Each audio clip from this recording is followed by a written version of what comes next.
Aux États-Unis, le président américain repart donc en campagne aujourd'hui direction la Caroline du Nord, puis les Hamptons, près de New York, avec en tête l'objectif de faire oublier sa prestation calamiteuse lors du premier débat qu'il a opposé hier à Donald Trump. Celui-ci se rend aujourd'hui dans l'État de Virginie.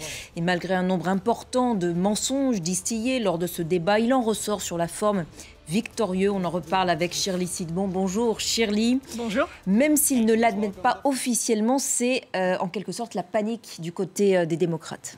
Oui, tout à fait. Alors les électeurs hier étaient affligés quand ils ont vu notamment Joe Biden qui avait vraiment montré une certaine faiblesse.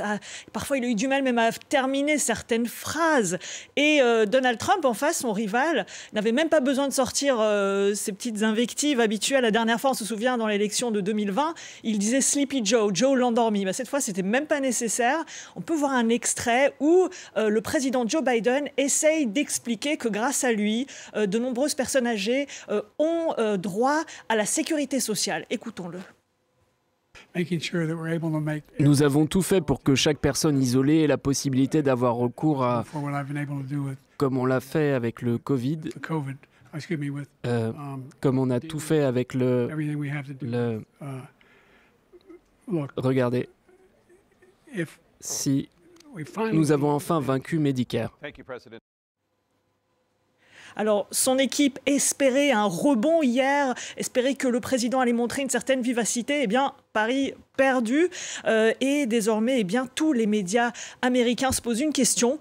Est-ce que les démocrates doivent essayer de trouver un remplaçant pour Joe Biden? On peut regarder quelques-uns de ces titres avec une question qui se décline de plusieurs façons. Le Wall Street Journal qui dit, eh bien, avec cette performance calamiteuse, est-ce que les démocrates est-ce qu'ils ont les moyens de trouver un remplaçant, un autre candidat pour l'élection présidentielle?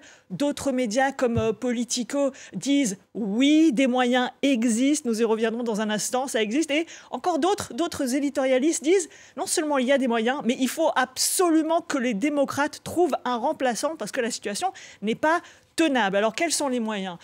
Et il faudrait eh bien que Joe Biden se désiste, parce que s'il reste en place, eh bien, il a déjà eu toutes les primaires dans tous les États, il a déjà les soutiens dont il a besoin pour être candidat, et donc il serait extrêmement difficile de le pousser s'il ne cède pas sa place. S'il accepte de céder sa place, eh bien, d'autres candidats pourraient rejoindre lors de la convention démocrate à Chicago et faire une nomination ouverte, une compétition ouverte. C'est très rare, mais c'est arrivé en 1960, ça existe, mais les démocrates sont très prudents parce que certains groupes conservateurs observent la situation à la loupe et attendent de voir des vices de forme qui pourraient disqualifier complètement les démocrates. Et donc, les démocrates extrêmement à cheval pour suivre les règles de la façon la plus fluide possible dans une situation qui est très difficile, un véritable casse-tête.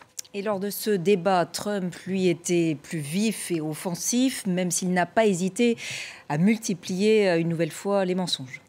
Oui, et il y en a tellement aujourd'hui, et encore les médias américains montrent même presque des dizaines de points sur lesquels l'ancien président américain Donald Trump n'a pas dit la vérité, mais on va revenir sur un aspect, celui de l'avortement.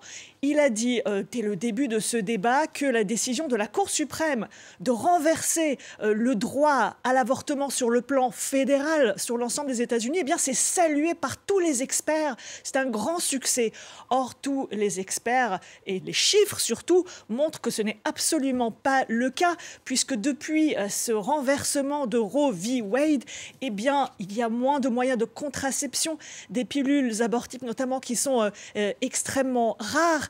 Et cela entraîne, eh bien, cela a entraîné une augmentation dans le nombre d'avortements sur l'ensemble des États-Unis, avec des femmes qui se rendent dans les États où c'est autorisé.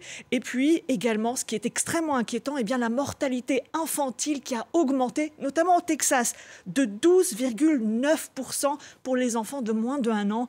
Extrêmement inquiétant pour l'ensemble des Américains. Mais Donald Trump, évidemment, n'en a pas parlé.